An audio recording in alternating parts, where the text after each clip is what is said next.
vas être résidé, quand on va te ramener là, l'assignation à résidence. Mais c'est où? Donc, il faut envoyer des garanties. Soit chez mon frère, voilà son adresse, il a une situation, il travaille, je peux habiter chez lui le temps de préparer mes affaires.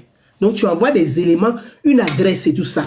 J'ai fait tout ça pour vous lire rapidement et vous allez comprendre ce que c'est que l'assignation à résidence.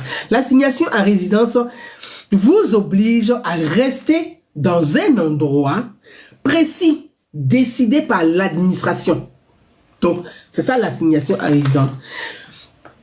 L'obligation de quitter le territoire au QTF, il y a l'OQTF, il y a l'interdiction de retour sur le territoire. Parce que tu peux avoir les deux. Hein. Tu peux avoir l'obligation et l'interdiction de revenir sur le territoire. Là, tu ne rentreras plus sur le territoire. Pendant 3 ans, on ne veut pas te voir sur le territoire. Donc, il y a tout ça. Et cette assignation de quitter le territoire, quand tu expliques, tu envoies les éléments, tu envoies EDF, tu envoies tous les éléments qui prouvent qu'il y a un endroit précis où tu vas être. Le juge peut décider en ce moment-là de dire, bon, comme il y a un endroit précis, il y a un référent, il a son numéro, et comme il a prouvé sa bonne foi de ne pas résister à la décision du juge. Donc, il ne faut pas mettre des résistances pour dire, je ne vais pas partir, je ne vais pas partir. Mais une fois que tu dis que tu ne vas pas partir, on ne va pas te donner l'assignation à résident. Déjà, on a compris que tu vas fuir. Tu vas fraya. Ah oui. Oui, merci, chère sœur. Oui, interdiction de retour sur le territoire IRTF. Effectivement, il y a remise à un autre État. Qui est, bon, voilà, il y a toutes ces choses-là. Il y a aussi l'interdiction judiciaire des territoires qui est le IJF, interdiction administrative des territoires IAT. Donc, devant les juges, la papa dit, je vais partir. Madame le juge, pardonnez, je vais rester. Ayez pitié de moi. Mes parents, oh, ouais, il n'y a plus de famille au pays là-bas. Il n'y a plus personne là-bas. Mais quand tu es en train de dire que tu n'as plus de famille, tu n'as plus de personnes au pays là. Mais quand on t'a pris au commissariat, on n'a rien dans ton téléphone. On sait que tu as des liens avec le pays.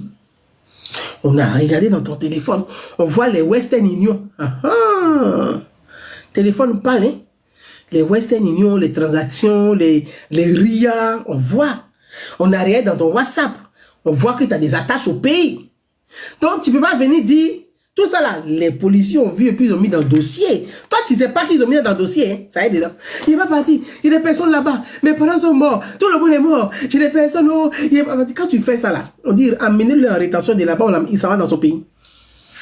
Parce qu'il est en train de mentir déjà pour commencer. Donc, il faut rester serein. Il ne faut pas mentir. Une fois que tu arrives devant eux là, ils ont tous les petits détails, tous les caisses qu'il y a de ton téléphone, tout est déjà dans le dossier. Tu dis simplement, tu ne t'opposes pas à la décision du juge. Mais tu as des attaches en France et tu donnes tes attaches. Soit j'ai une compagne, j'ai une copine, tu expliques tout ça. Mais ça ne suffit pas au fait de la décision. Ça ne suffit pas pour te garder encore sur le territoire. Le temps de dire, je veux dire au revoir. Avant de partir, faire mes valises et partir dignement dans la dignité. Et la dignité, elle est importante pour la France. Dans les pays des droits de l'homme, la dignité. C'est pour ça, souvent, quand on regarde la télévision, il y a des gens qui font les choses, ou des avocats, on dit, mais lui là, comment il peut avoir un avocat?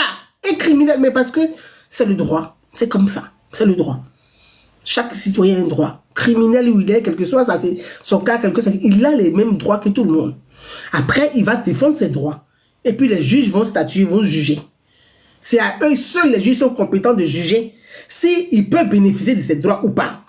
Donc, ne faites pas brouillon devant les juges. Souvent, les gens, ils tremblent comme ça. Quand ils font ça, on dit, bon, c'est pas la peine de lui donner résident assignation à résidence. Quelqu'un déjà devant le juge qui dit qu'il va partir. Assignation à résidence, c'est d'aller dans un lieu, le temps que tu prépares ton voyage pour partir. Mais déjà devant le juge, tu dis, tu ne pars pas. Je ne partis pas, je ne partis pas. Je ne partis pas, je ne partis pas. Bah, ils vont te ramener au centre de rétention le temps. Merci ma soeur Dominique Yaba. Le temps de te reconduire. C'est là, c'est les gens, on prend des forces et puis on met dans l'avion pour amener. Donc, il faut toujours rester calme devant les juges, très bien habillé, un accoutrement. Moi, le conseil que je donne souvent quand pour les hommes, ne portez pas les jeans avec les capuches, jaquettes. Non, non, non. Ça, c'est interdit. Interdit. Interdit devant les juges. tu peux porter un pantalon kaki, un pantalon beige ou bleu nu, des petites chaussures propres, généralement des petites propres, une chemise. La chemise, si tu mets la chemise, tu enlèves un peu le bouton qui est ici. Si tu n'es pas en veste, il n'y a pas de cravate. Tu enlèves un peu le truc ici, ou bien un t-shirt blanc, ou bien tu plies un peu les manches de la chemise. Mais il faut être vraiment correct, ça. Et parce que ta présentation compte dans l'appréciation du juge. On se dit, celui-là, ah oui, si on lui donne une dernière chance, il peut s'intégrer. Parce que ce qui est important, c'est que quand tu n'as pas les papiers, c'est ta volonté d'intégration dans le pays. C'est ta volonté. Et donc tout ça, ça compte dans l'appréciation. Donc une fois que c'est fait, le juge peut décider, comme dans le cas du sieur monsieur Koné Suleiman, le juge a décidé, je pense que le juge, c'est ce qui est dit, hein, c'est ce que j'ai cru entendre, le juge a décidé de l'assignation à résidence. C'est pour ça que son avocat a dit, il y a un billet d'avion déjà qui est prêt. Il souhaite aller au Mali. Très bien. S'il veut préparer lui-même, organiser son départ pour aller au Mali, donc il a certainement des attaches au Mali. Parce qu'on ne te balance pas dans la nature. Tu as des attaches, tu dois prouver que au Mali, tu as des attaches là-bas solides, on va t'amener au Mali. Il n'y a pas de problème. Donc le juge a décidé, dans son cas, de l'assigner à résidence le temps qu'il prépare lui-même son départ pour quitter le territoire français. Je répète, parce que j'attends, il a dit, attention, parce que vous savez, n'arrêtez pas dans l'euphorie, le jeu, l'amusement, tout ça, là, ça n'aide pas vos frères. Nous sommes là pour aider les uns les autres à avoir les bonnes informations et puis avoir la bonne conduite face à ce genre de situation.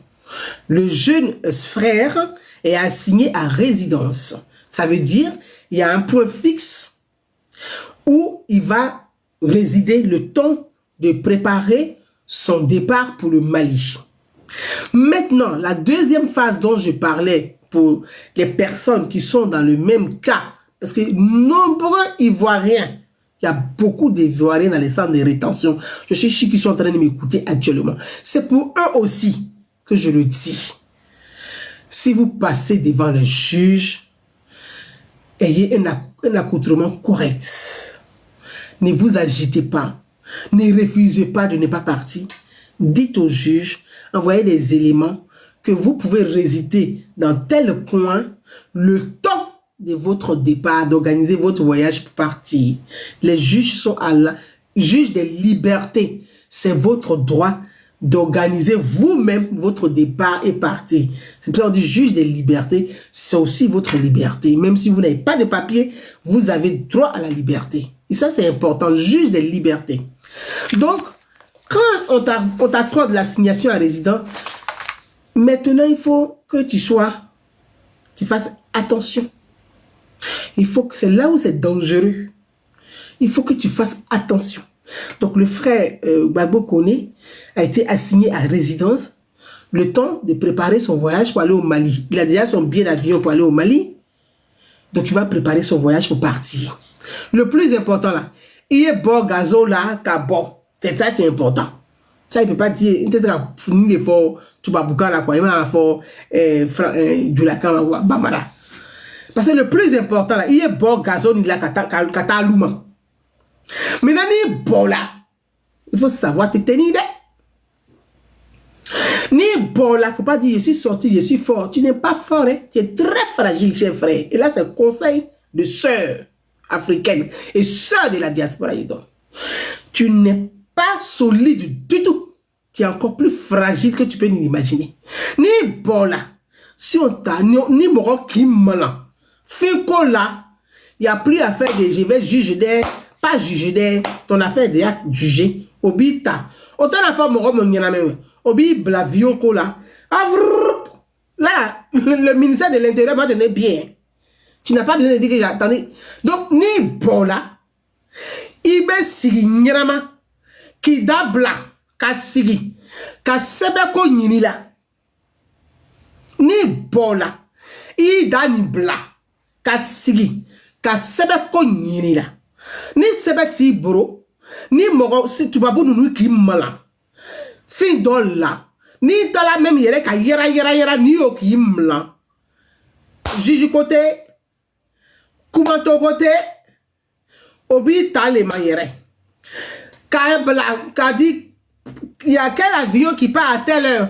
Ni au quoi avion, bétandi, aya dola kata, aya ta Mali là. On est en train de débrouillement pour parler ici. Alou be yere ko la ne akuma julako ni allez Léo. Julako ni allez yere ko la mais débrouiller. Parce que ça là, on entend ça faut tubabu quand là. Ah, si il parle aussi en guerre aussi, vous n'allez pas comprendre. Donc on est assis dedans. Ah, Témé va traduire comme elle est là. Ah, donc, ni bolaye sigi. Kasigi. Idabla. Parce que tant que ta situation n'est pas régularisée, il est idabla. Je ne vous ai pas dit de ne pas faire votre politique. Hein. Moi, je ne vous ai pas dit ça. Pour dire que Gouza, elle veut profiter pour dire, moi, je ne vous ai jamais dit de ne pas faire votre politique. Hein. Mais j'ai dit, politique là, ce sont des idées. Politique là, ce sont des projets. Politique là, c'est une critique objective. C'est ça la politique. Pour moi, en tout cas, c'est comme ça que je vois la politique. Ça, c'est un autre cas. Maintenant, tu vas à résidence.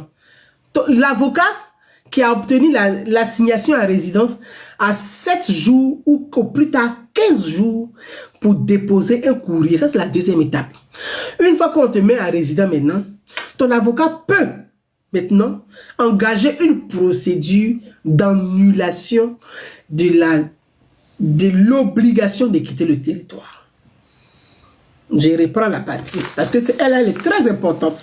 Cette phase-là, il ne faut jamais l'oublier.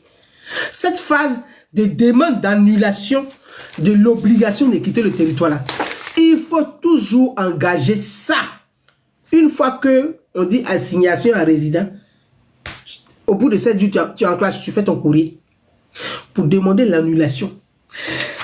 La procédure de recours, c'est un recours, est différente en fonction de la mesure qui est prise en même temps que la décision d'assignation à résidence. Elle s'applique aux décisions d'assignation à résidence accompagnées